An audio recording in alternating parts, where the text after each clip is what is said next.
Unfortunately, during the 3 days we were in New York City, no one at the 15 publishing houses we visited got goosebumps. Everyone told us that nobody bought collections of short stories and that our title was stupid. Our agent became so discouraged that he gave us the book back and said he could not sell it. Action must be consistent and persistent. That is when we had to choose between believing in our dream and trusting our inner guidance, or believing the naysayers in the publishing industry and trusting their judgments.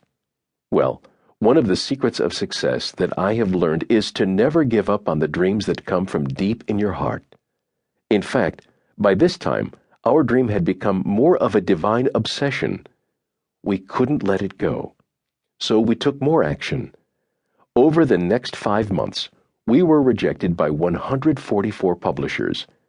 Eventually, we went to the American Booksellers Association convention and walked the floor of the exhibit area for 3 days, asking hundreds of publishers, "Will you publish our book?"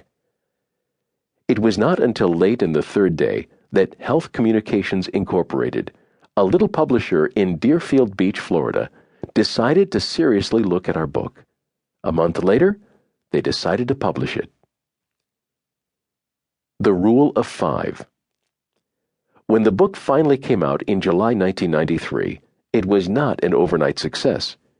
It wasn't until a year later that it hit its first bestsellers list.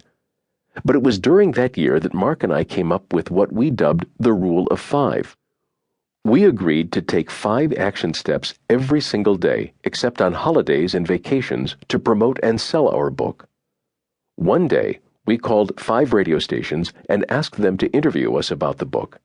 On another, we sent out 5 free review copies to book reviewers and influential people. One of those people was the producer of the hit television show Touched by an Angel. She was so taken by the book that she required all of her writers, directors, cameramen, and other crew members to read the book. She said that the feelings generated and evoked by our stories were the same ones she wanted to create in their TV episodes. That story made it into Variety, and later onto the Associated Press wire, and generated thousands of book sales. We also bought the book 1001 Ways to Market Your Book by John Kramer, and wrote each way on a Post-it note and stuck them all on a long wall in our office.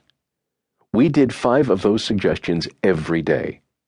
Eventually, Chicken Soup for the Soul reached #1 on the New York Times list and stayed there for almost 3 years, selling 10 million copies along the way.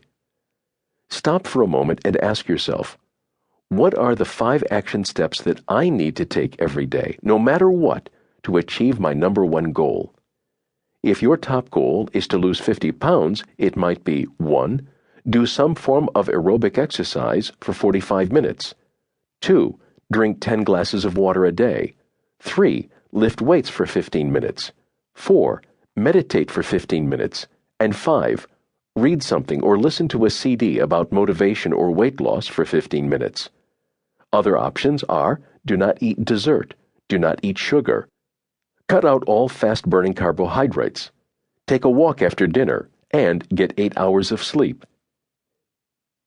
In this case, you would do the same 5 things or a combination from a list of 10 things every single day. The Rule of 5 can also be applied to your professional goals.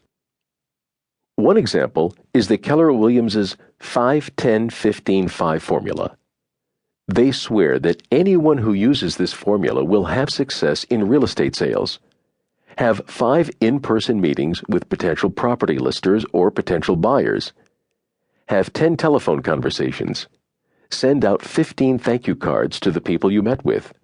Then go view 5 properties that are for sale so that you are very familiar with the inventory available.